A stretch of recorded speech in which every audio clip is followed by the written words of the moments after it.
Hello everyone! In today's class, we're going to deal with reading comprehension exercises about everyday life. We're going to deal with pre, while, and after reading exercises.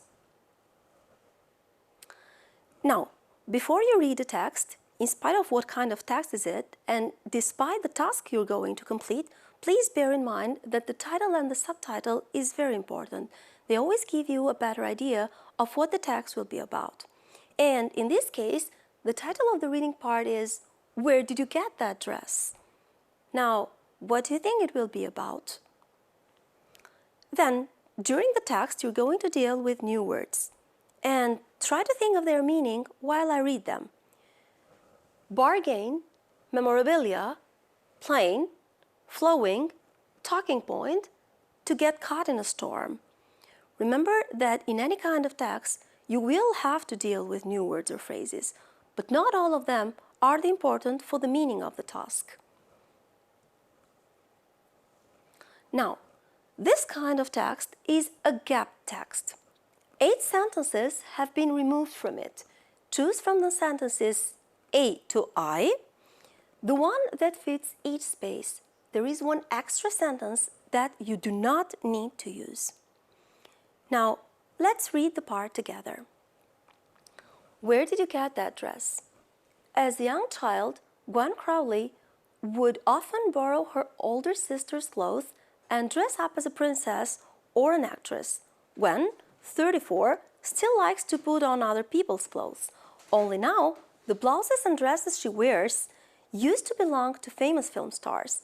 She also buys clothes from celebrities, such as Cher, in order to sell them in second-hand clothes shop, Star Wears in Los Angeles. Now, Cher tends to get rid of a lot of her things each year, and we just go over with the truck and pick them up. I've met her a few times, although I've never been wearing any of her clothes at the time.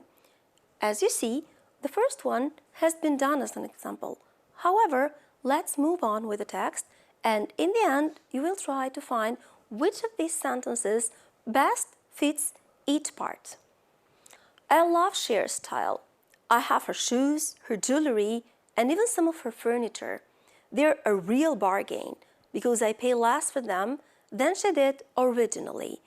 Many of my customers don't wear the clothes they buy and just keep them as memorabilia.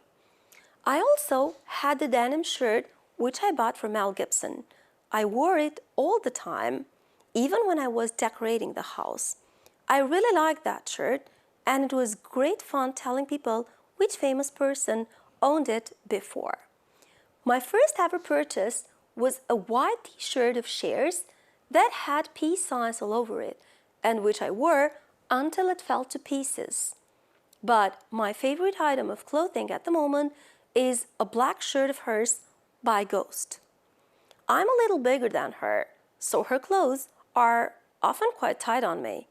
It's a plain flowing shirt that feels really nice to wear, except when it's raining. The shirt shrank, and the sleeves, which were long, suddenly went up past my elbows. I was really upset. I had to go into the bathroom and put it under the dryer. Luckily, it survived. Now I wear it just about everywhere, around the house, out shopping, at work. Sometimes I see Cher in magazines and think I like that top or dress, and a few months later, it comes into the shop. If she's worn the item on a CD cover or something, I don't usually buy it, because then it becomes a collector's item and can be very expensive. Although my husband doesn't share my passion, he was delighted when I bought him Cary Grant's silver cigarette case for his 40th birthday. It's a real talking point at parties, because my husband is called Lou, and everybody asks, why does it say Cary? When he tells them, they are amazed. It's wonderful to have a part of someone that you admire, that you can actually hold, look at, enjoy, and wear. At the moment, I've got an eye on a very special costume from my all-the-time favorite TV program. It's not the sort of thing you can wear to shops, but it would certainly attract attention at a fancy dress party. Now, let's read the sentences, including the extra one, and to try where they fit best in the text. If it was something I really liked, though, I would buy it, no matter how much it cost. I got my paint on it and all sorts of other stains, but it broke my heart when I finally had to throw it away. It's in a cloth bag, and she has the actor's name inscribed on the front. However, I like to enjoy my clothes, and I always wear Cher's things until they're worn out. It's Dr. McCoy's original tunic from the Star Trek series. I once wore it to a TV interview and got caught in a storm. They don't go with any of my other clothes, but they still look good on me. This is one, though, is a lot looser and fits me perfectly. And the last one, I'm not sure how she'd react if she saw me in one of her old sweaters or skirts. Now, before we confirm the right answers, I would like to give you some reading part about the gapped texts. In order to be correct and to find the right sentences, please bear in mind the following advice. When you deal with a gap text, there are sometimes questions before the gaps. If this is the case, then look at the sentences that have been removed and see which of them best answers the question. Pay attention to the pronouns it and they, which are in the text, in the missing sentences, and any other kind of pronoun. In each case, they refer to something different.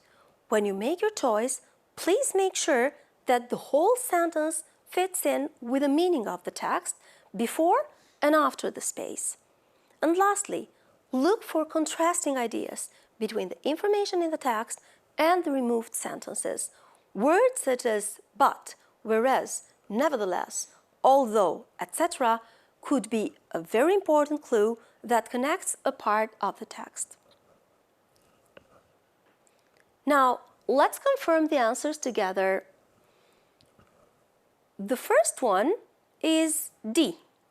The second gap should be completed with sentence A. The third one with B. The fourth, C. The fifth, H. Number 6 is E. The seventh is F. And the sentence that is not used is D. Let's proceed with while reading exercises. During the text, you have names of the stars and their possession. Do you remember their names and what they possessed? For example, Cher used to have shoes, jewelry, furniture, and some other things. Can you remember the other names of the stars and their possessions?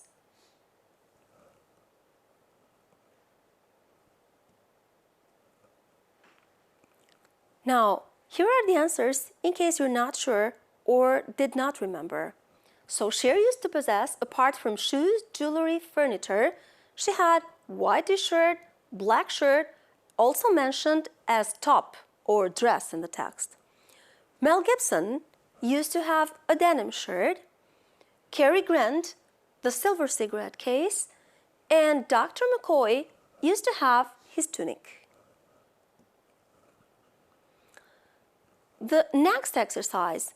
In each of the sentences below, complete the phrases to form a phrase that has the same meaning as the word in brackets. Each of the phrases is in the text. So, the number of the gaps represents the number of the words you're supposed to use.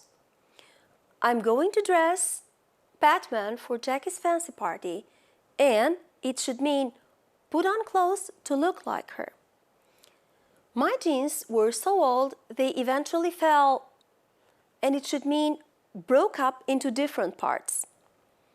I've got a beautiful cottage that I saw for sale recently. It should mean I'm interested in having.